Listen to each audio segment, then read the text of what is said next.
And thank you for joining us for KBOI2 News Midday. I'm Brian Moore, and let's get right to your top 11 stories at 11. Well, if you recognize this man coming up, Boise police would like a call. They say he is responsible for a sexual assault near the Boise River by Ann Morrison Park. How the crime happened and what Greenbelt users are saying about it in a few moments. And Pope Francis makes his first visit to the United States. He was greeted by thousands of people this morning in Washington, D.C. Then the Pope addressed the crowd and the nation. He talked about climate change. The Pope says it's an urgent problem that can no longer be left to a future generation. The Pope also talked about the Syrian refugee crisis and tied it to America's founding. I'm deeply grateful for your welcome in the name of the all Americans. As the son of an immigrant family, I'm happy to be a guest in this country, which was largely built by such families. The Pope has a full schedule after Washington, D.C. He will head to New York City and deliver Mass at Madison Square Garden, then head to Philadelphia. The Pope will leave for Rome Sunday night at 6 o'clock Mountain Time.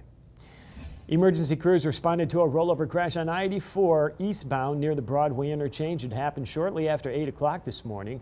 The driver had to be extricated. No word yet on injuries. And according to Cycling News, two-time Olympic gold medalist Kristen Armstrong finished 5th in Richmond, Virginia at the World Championship time trials. Now that means she does not get an automatic bid to compete in the Rio Olympics next year. Now she'll have to be nominated by USA cycling coaches. They'll select the remaining team members that they will take to Brazil. And a road worker is in the hospital after being struck by a vehicle. It happened on Broadway Avenue last night. Police say he was setting up cones to divert traffic when the car hit him. The intersection was blocked for several hours. The vehicle had damage to the windshield, but the driver was uninjured. The road worker suffered serious injuries. And you might one day find more healthier choices in Boise City-owned vending machines. The City Council is mulling over a new vending policy that would require 30% of snack options be much healthier by 2018. The rule would also cover city concession stands that you'd find at Zoo Boise or the airport. The policy is currently in the planning stage. Coyotes, they're taking over Portland. Neighbors say they are everywhere and they're thriving with lots of cover to hide in. Plus, there are no large predators to keep them in check. Some cats and small dogs have been reported missing. Officials think the coyotes could be to blame. One scientist says coyotes are popping up in many cities these days. The Blaine County Sheriff's Office has called off the search for a missing hiker. Luke Richardson disappeared more than a week ago. Despite a massive effort to find him, there's been no sign of the 25-year-old.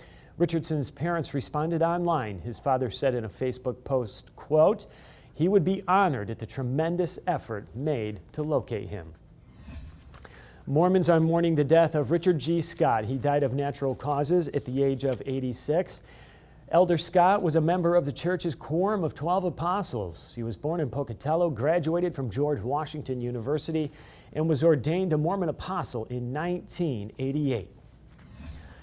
He's leading all other Republican candidates in the polls, and last night Donald Trump went on The Late Show with Stephen Colbert. Despite some of the controversial remarks he's made during the race, Trump got his fair share of laughs last night. Number one, we're going to build a wall. Number two, we're going to... Okay. Oh, listen to this. Even with your crowd, I hear that. No, they love but we want... they love the wall. No. People love the wall. We have to have a wall. We have to have a border.